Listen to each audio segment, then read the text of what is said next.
Всем привет, с вами Вова Zame, специально для рэп-блог, самый Lords of the Underground, ребята, группа из 90-х, ребята, yo, we're doing this show right here. Мы будем задавать им пару вопросов, спросим, как у пацанов дела. Yo guys, how you doing? Good, we good, what's up, man? Yo, good about it there, man. See? Good? Yeah. See?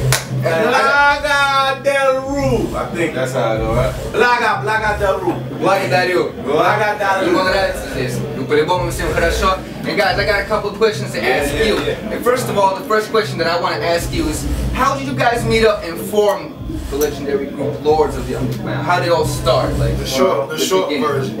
The short. You can give me the short version. We all met at Shaw University as a college in Raleigh, North Carolina. We were communication majors. I had a radio show there, and a good friend of mine named Derek L.A. Jackson, which is Marley's cousin, was a good friend of mine. And, Interjection, congratulations to Derek. Word up. Who just made the 30. The Power 30. Power 30. The Source magazine, 29, so congratulations. Derek Jackson. And you know, he told me, you know, when he graduated, he was gonna hook me up or look out for me because he's going to work with Marley. So I'm like, all right.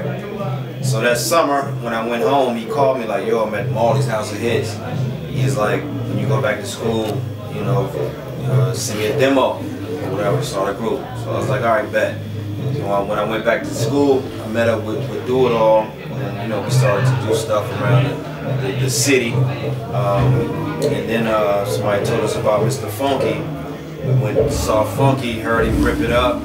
So I knew right then and there, because these two guys were so unique and different, and the flow was just incredible. So we sent the demo to Marley, Psycho being one of them, and you know, he fell in love with Psycho. He was singing Psycho all around the House of Hits. And next thing you know, we was getting a call from Marley saying, come up, he wanted to meet us. So I jumped in my hoopty with these two guys, drove up to the House of Hits, and that's how we got started. That's how it all began. That's dope though. I know that from the 90s, and you did dropped a lot of albums, but there was a period of time when you didn't do any material. There's like nothing going on. It's just this quietness. What were you doing at that moment? What were you up to? I mean, you know, a lot of people don't know sometimes when you're dealing with the business side, the corporate side, which is the record labels. Sometimes you have hesitations and pauses in your production because of the business. And that's all we're going to do, just switching labels going from Elektra to EMI, Island, to Island Records, and it was just a lot of, you know, getting paperwork straight with Marley Marl and even ourselves. It was just a lot of business that went unhandled that we had to handle before we could continue. And that's what, you know, a lot of the Gap had to do with as well. Oh, I actually got it. Well, what you guys, the same thing, right? It's like one motion. Okay, well, how about that? It's like year's 2012 right now, and I heard that you're gonna drop a new album. It's 2013. Why don't you tell me about that a little bit? What's the album gonna be like? Is it gonna have like classic joints, or it's gonna be something like the new school thing going on? Fans determine the classics. Yeah, fans determine the classics. That's definitely true. The name of the album is called 20. It's LOTUG 20. It's our 20th anniversary album.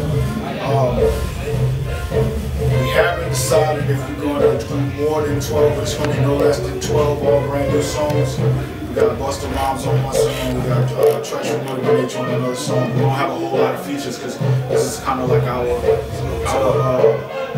this is our celebration album. This album is for the fans. You know, we always said that, you know, we came into this on our terms, we're gonna go out on our own terms. And whatever the nucleus of what made Lords of the Underground who we are, we got all of that back together for this album. So the entire album is produced by Marley Marl. We got some of the same engineers, a lot of the same people that came together to make Here Come the Lords and put this record together. Well, it's just gonna be jamming. I gotta get that on my playlist. When are you planning on dropping it out? What's the date? Got a date on it? I don't have a set date yet, but it's gonna be real soon actually. Can't wait to put my hands on it already. They're actually shooting a video in Russia for one of the joints right now. So yeah. So you plan on putting a video in St. Petersburg? You doing any work around here in Moscow? We shot in Moscow at 6:45 in the morning. Yeah, you should go. We got some footage. We got some footage. You should go to the Red Square and put some footage from the Red We Square. already did. Yeah, we already got footage from Moscow. So the video we shot in Moscow and St. Petersburg. So y'all be on the map on that new LOTUG video. I see. Yeah, it's nice. So what do you guys do in your free time when you're not rhyming or in the studio or on stage?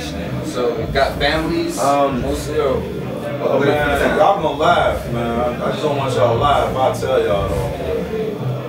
I want y'all to laugh at me. Promise you're gonna laugh. Just say how it is, man. Alright, man. I like coloring books. I like coloring too. No, I'm only No, I'm only kidding. I mean, you know, when I'm home, I'm in 211 Media Group, man, which is a company of mine. You know, co-own my man, Mr. Inflow. And we just, you know, we go from television to films, videos, to web design, to just consulting new artists and helping new artists get into the game. So a lot of different things, man. So I really don't have any spare time. When I'm just chilling on spare time, I don't even like nobody to know my time is free. It's free. It's spare. Because if they know you're available, then it won't be spare time. That's pretty much where I'm at too with it. It's like doing everything. You got families? I'm always working. And I really don't have no spare time. I got 2 kids, man. Shout out to DJ Glow and Jay. DJ Glow. It's hard for me because I got, you know, a wife and 2 kids, man. And if anybody who got a wife and 2 kids, they know how it is. So I try to get spare time, but you know it's hard. But in between that and going on the road DJing, you know, I'm at the office. I'm at the Second Home Studios, pumping out beats, and working with my daughter, DJ Glow,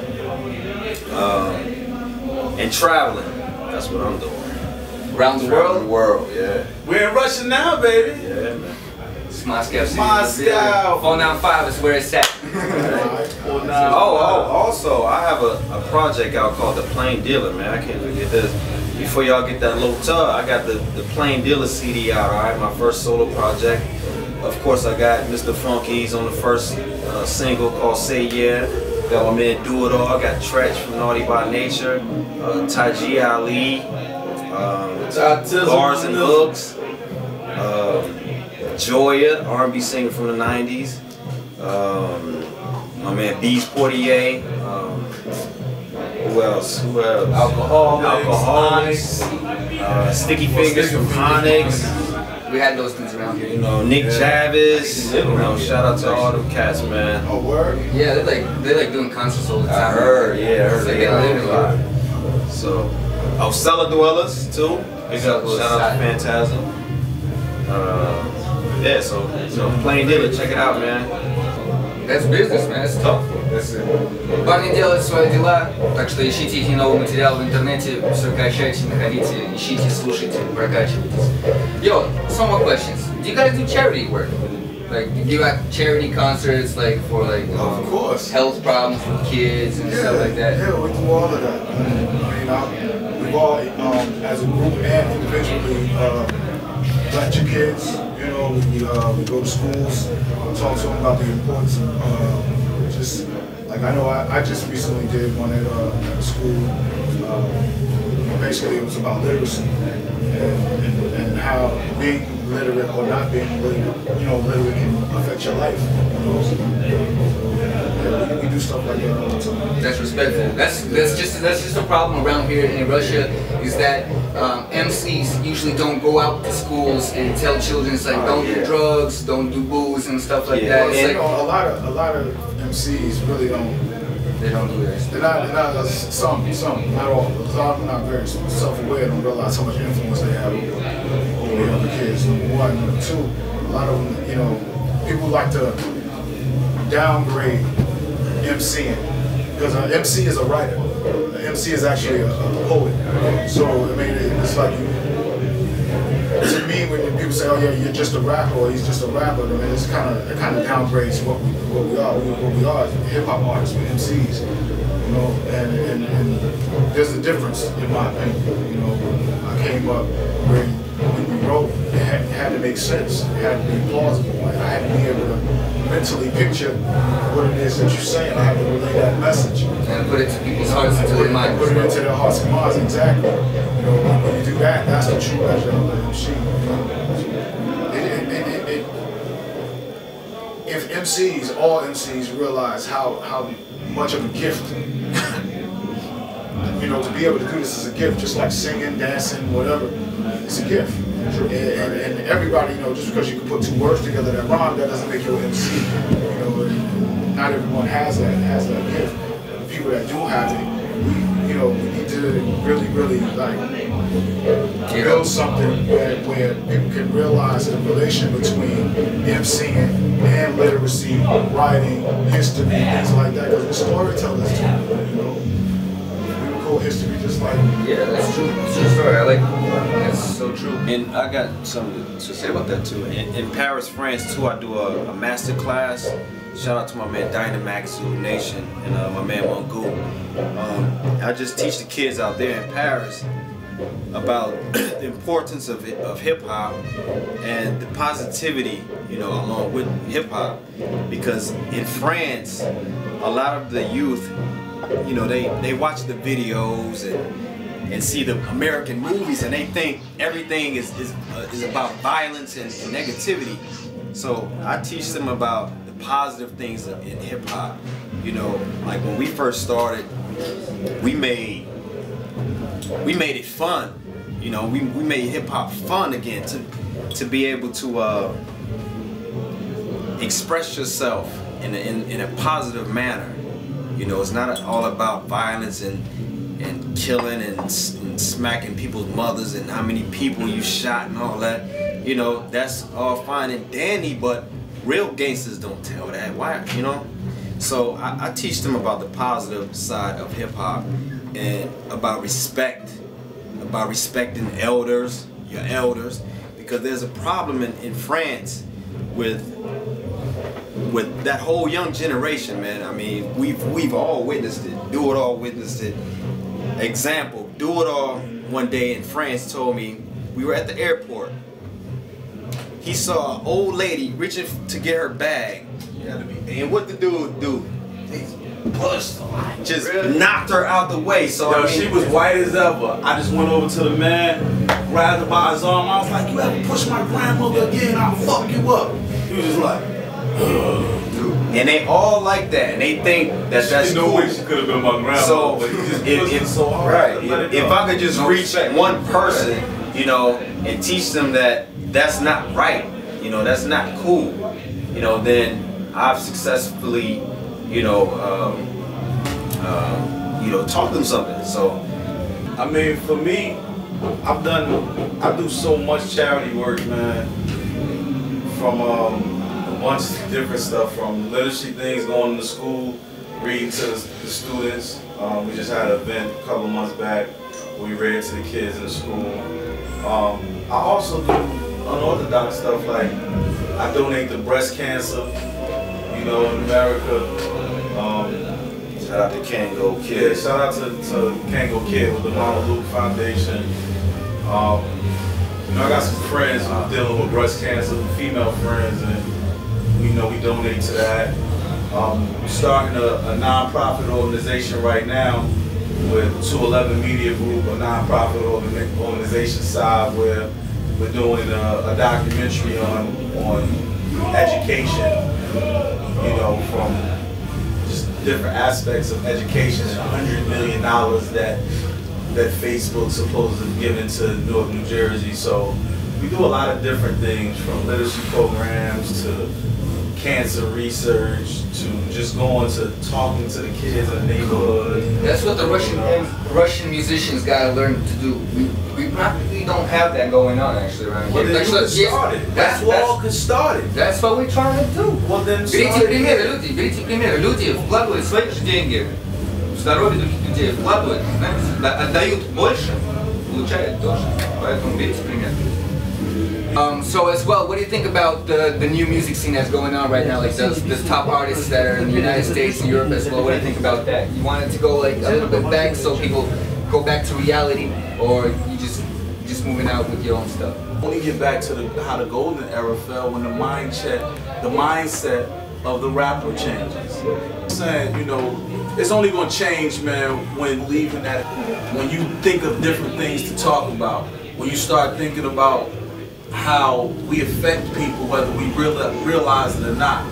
You know, it's a lot of people around the world that love Laws in the Underground. So if we told everybody to go be this way, they just might go and be that way. You know, so why not at least put a truthful and a real way of life on the table that's talking about positive, or that's indifferent, that's not really telling you to do anything crazy on the table, so you won't have that mind. We won't put you in that mindset of doing anything negative. You know, so once the mindset of the rapper and the MC and the performer changes, then the music will change and it'll be acceptable in that sense.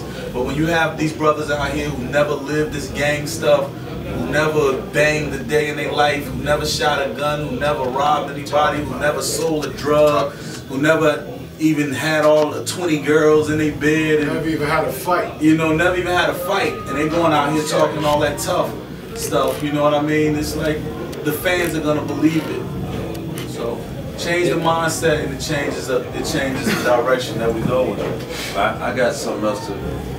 He also said, Farrakhan said, it's the executives. He was like, if you are an artist and you want to come out and do something positive, the executive said, okay, the positive shit is cool, but right now we need you to do all this negative bitch slapping shit first. Then after that you can do something positive. You know? So yeah. So everybody knows that sex, violence, drugs, all of that shit sells. Now it's up to the executive, the people who pushing the buttons behind the scenes. You know, you can do all the positive stuff you want, but nobody's gonna hear it. Who's gonna hear it? They're not gonna play it. But as soon as you talking about slapping some ass and bitches everywhere, they gonna give you the green light to do whatever you want. So it's like a fine line, man. Like what the hell do you do? I mean, you can only be you. We got a different story on that, what's going on in the Russian hip-hop scene. It's like everybody's usually rhyming about that life is bad, everybody's on heroin, my life sucks, and everybody digs that type of rap, and if you make something positive out of something bad, it's like, yo, this guy is soft. Yo, I don't want to listen to this guy. Yeah, they think like, so. And if you're rhyming about like throwing cash, women, cars, everybody thinks you're a mama's boy because they think you're spending your dad's money. That's what the whole thing is about around here. So it's ridiculous. Mama's boy.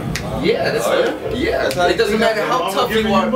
It doesn't matter how tough you are, because everybody's used to that stereotype that everybody's used to, that everybody got rich, that usually people got rich parents, because the amount of rich people and the amount of poor people is like this. It's like there's no middle class. So everybody. I think we can.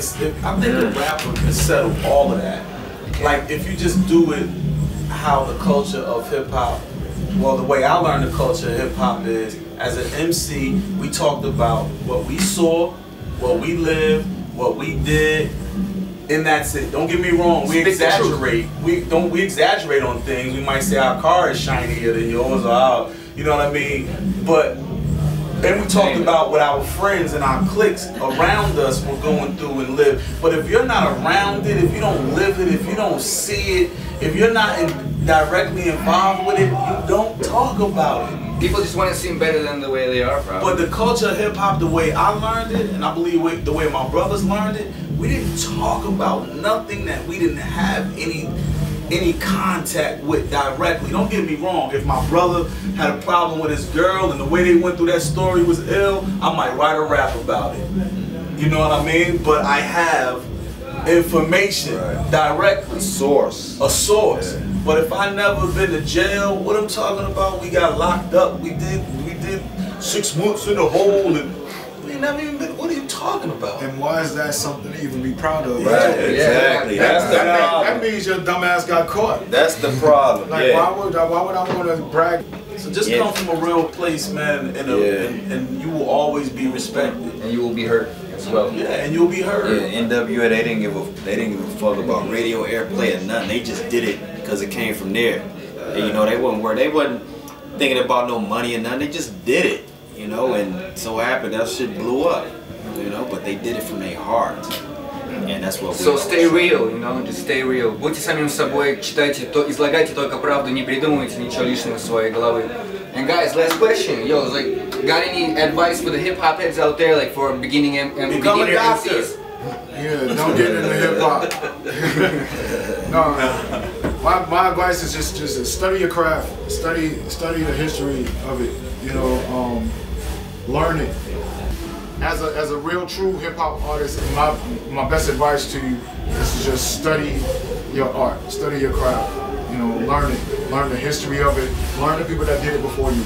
You know, you got way too many of today's hip hop artists, quote unquote, that never mind who was hot 10 years ago, they don't know who was out 2 years ago. You know, they just know that they want to do this. You know? Nobody's fans anymore. If you say, yo, how do you like this? Oh, well, I rap too, man. I want you to check out mine after we listen to this. But we ain't even listen to what I asked you to listen to yet. Everybody makes beats, and I understand if you just want to be heard, not a problem. But don't stop being a fan because now you're trying to get in the game. Right? You want to get in the game because you like something that happened, you know? And if you genuinely like the music, then genuinely like the music. Don't just like the swag of it. Don't just like the destination of it. Because it's a hell of a journey in this hip hop thing, man. And this music thing, period. You know, so get into the music like Funk said, and you should know, if you're coming from Russia, you should know who was the hot Russian acts of MCs coming out of Russia before and now. You know, it just makes you stronger in your craft. And everybody always like a hometown hero. Everybody loves a person who represents their hometown and represents it well. So be proud of where you're from and take the art and develop it in a way that not only are you respected, but where you come from is respected. All I can say is just be passionate, you know, about what you're doing. You know, just try to be original. Don't try to jump on a bandwagon or do something because it's a way of making some quick money. Just be passionate and just come from your heart when you do stuff, man. You always win when you do that. Ну вы все слышали, как бы парни все сказали. Надеюсь, вам понравилось. Yo guys, thanks a lot for the interview. Thank you, man. This was like a great opportunity to talk to you guys. So I want to give a shout out. Thank you. Oh, check out that website too, www.morejazz.com. Yeah, at Mr. Funky1 on Twitter. Alright, hit me. Yeah, it's your boy Do It All. That's DOITALLDU on Twitter. That's DOITALLDU on Twitter. Also Facebook, Lords of the Underground. Oh, yeah. And the #1. No, it's not the #1 on Facebook. It's just Lords of the Underground. Yo, Samir, всем пока. Yeah. You see I'm rocking my Russian hat, baby. My Russian hat, man. Fresh as a miss.